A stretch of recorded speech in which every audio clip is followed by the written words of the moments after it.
So take a look at the Jets' defense. It's really good, without question. PFF grades.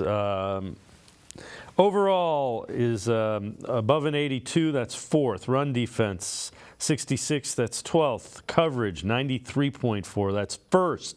Pass rush, 80, that's 8th. Points per game, 21, 14th. Yards per game, under 300, that's 3rd. Yards per play, under 5, that's 3rd. Turnovers per game, 1.47, middle of the pack, 14th. I guess the bottom line is defense is really good, especially against the pass.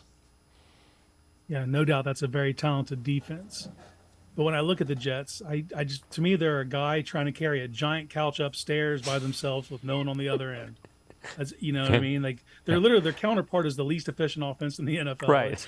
We've been there as Browns fans. You know, you have a good defense, offense is, you know, nothing, and then you can only keep that going for so long before you eventually break. And you got to commend the Jets for putting up as long as they have on the defensive side of the ball, because they are very talented, and there's a lot of pride involved in that. You know, to go out there and do your job, put good tape out there, and play for the players on your side of the ball. But you know, it's going to fall short just because they don't have anything on the offensive side. As I said last week, I said you can't lose to Case Keenum. You certainly can't lose to Trevor Siemian. Just you can't. There's way too much, and they did a good job. The only way the Browns lose this game is if they give them multiple short fields.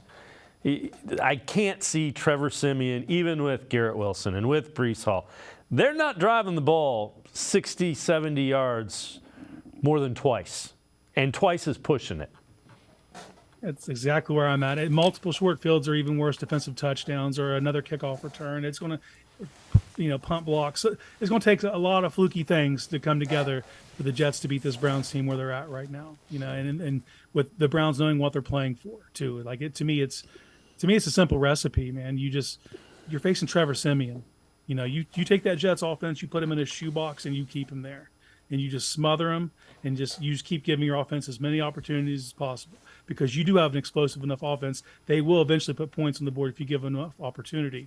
You know, you can't lose to Trevor Siemian. That's not an option. And Jim Schwartz, he did exactly what you thought he would do against Case Keenum. I think it's more of the same. You know, you're going to have to find Denzel Ward, Greg Newsome. One of you guys is going to have to be on, and Martin Emerson, one of you guys is going to have to be real good covering Garrett Wilson. Jeremiah Usu-Koromoa, they're going to screen the ball. So you go and you take Breece Hall, and everybody else, get after the quarterback. Yeah, you have the players to get this done. There's no question. It's you know who the players are for them. They don't have a lot. You cover them and you attack with everyone else. And for me, it comes down to the defensive line. You know, you just let them pin their ears back and go hunt. You be as aggressive as humanly possible, and you just let them get after Siemian, rattle him, and just blow him up front. You don't give them a shot. You just take hope from them right from the rip, and just let them know. You know, like you look at that Texans game. Until it was a 36-6 game, they didn't cross midfield. That's exactly the type of effort you need this week. You just need to smother them and don't give them any hope whatsoever.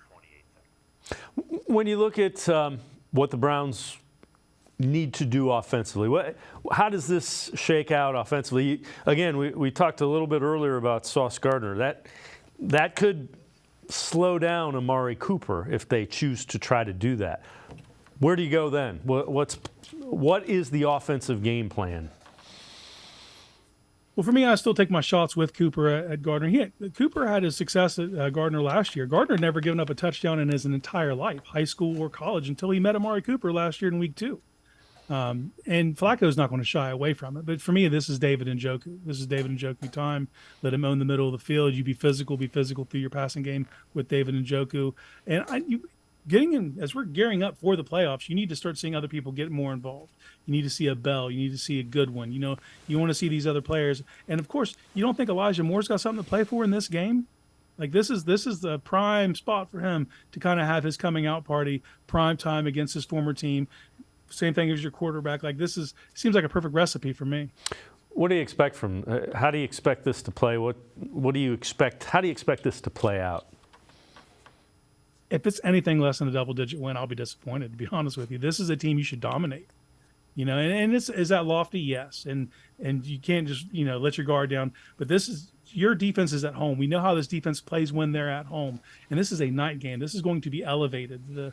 Just the reaction of the crowd, the defense is going to feed off that, and it's going to rattle the Jets offense. So this is going to be a game that I think could get out of hand early, and you could just kind of maintain that.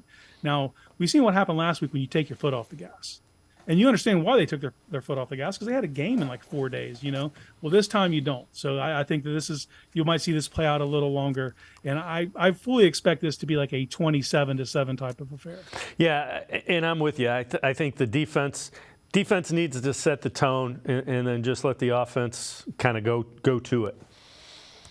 Yep, and then that'll let the crowd go wild. You know what I mean? Like that's the kind of environment you're fostering here with the defense, with the crowd, in big plays, and just let it get raucous, man. This should be a night for celebrations. Punch your ticket to the playoff with the week to go. Like I can't remember this ever happening before. Not coming down to the very final week of the season, so you can take care of business this week and not have to worry about any contingencies past then.